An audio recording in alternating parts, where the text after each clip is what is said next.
سحب الدكتوراه من سوزان مبارك. قسم الاجتماع في كلية الآداب جامعة القاهرة قرر طبقا لصحيفة الأهالي سحب درجة الدكتوراه من السيدة سوزان مبارك حرم رئيس الجمهورية الأسبق حسني مبارك أو السابق حسني مبارك.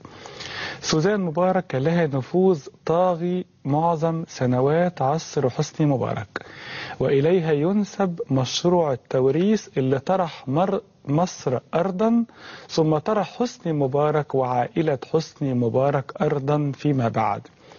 سوزان مبارك لم تكن تستحق دكتوراه فخرية لأنها لم تكن موضع فخر حقيقي لهذا الوطن، في وراء الكارثة الأكبر التي ألمت بمشروع الدولة المصرية، وهو تقديم جمال مبارك لخلافة والده حسني مبارك.